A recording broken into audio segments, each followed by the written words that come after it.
So I would say my music sort of fits into a few different genres. I think it can, I make some more minimal, stripped back techno, and then I make the more upfront club stuff as well. But I also like to make some electronica style breakbeat tracks as well, which if you've listened to my album, you'll hear a few of those on there. So yeah, quite varied, but when I'm writing stuff for the club, it's definitely more down the techno route.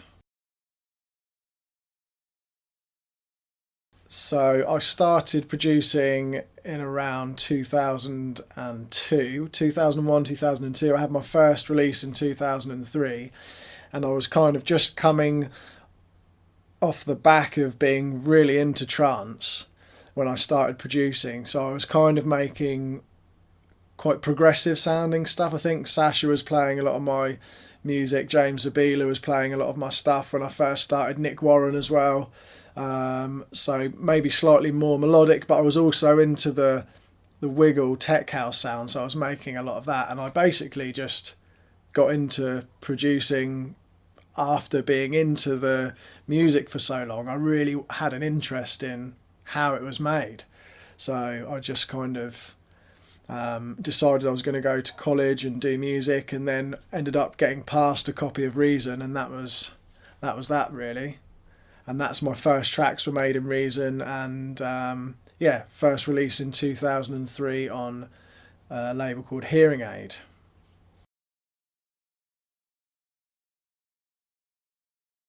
I think the biggest difference now is the sort of production techniques and the actual sound of the records. I kind of go back to those old tracks, and although, it's nice to listen to them sometimes, they can be a little bit cringeworthy on the ears sometimes. I listen to like how things were mixed or the melodies and stuff like that, and it is funny to listen to them. But yeah, things have moved on a lot. Obviously the software has changed massively, so you're going to get a different sound. But yeah, I would say the production and just the way I write music's changed as well. The way I'm sort of integrating hardware and using software as well has changed. I always used to be in the box just with Reason, so having all this stuff has really changed the way I work. Honestly, I'm not too sure. I think there's so many different offshoots now. So you've got this kind of techno umbrella, but within that, there's so many different niche styles.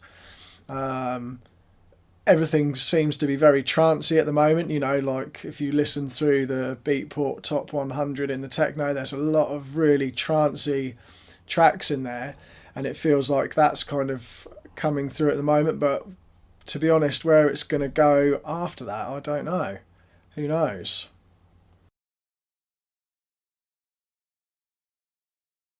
So if I had to get rid of everything and keep one thing, it would be I would keep the matriarch. Even though I've just got it, that would be the one that would stay.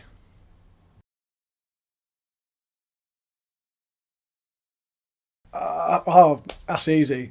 So the one plugin I can't do without is the RV7000 reverb in Reason.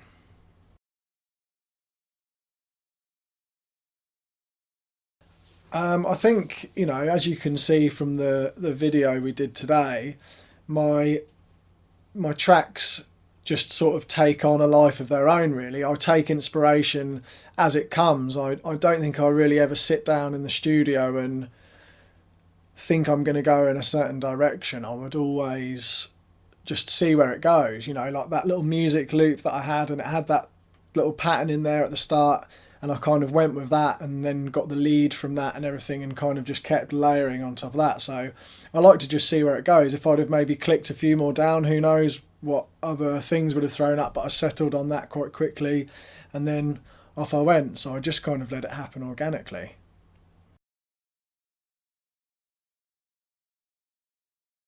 So I think over the years, just getting used to choosing samples, and your ear just picks up on things. Yeah, I like that hi-hat, I know that's going to work. you just get used to it. So the more you produce and the more you sequence tracks, like I always speak to people and they say, oh, I really struggle to sequence a track, but they never actually try to do it.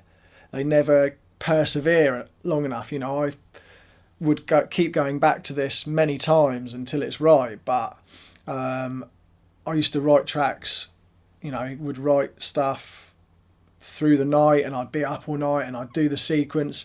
I'd wake up in the morning and think that's awful, but at least I had a go at sequencing the track. There might have not have been enough in there, but just get used to that. Get used to laying a track out and go with that process a little bit. For me, obviously, this room is really nicely treated, but I used to be out in my shed and I just had those foam squares, basically, you know, the egg box style foam squares just plastered all over it, and I didn't really know what I was doing. I just sort of stuck them in different places, and it actually worked fine. I think if you can invest a little bit of money into the acoustics, it's going to be worthwhile, because, you know, this room before and after, it's such a big difference.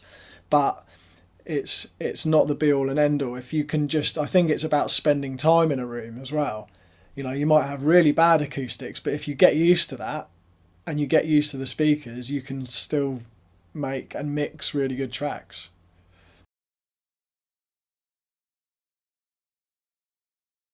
Favourite part of the production process is, you know, like the early stages of what I was doing with this project, where I was just getting the sounds together and experimenting with different loops and starting off playing with the hardware synths and stuff like that.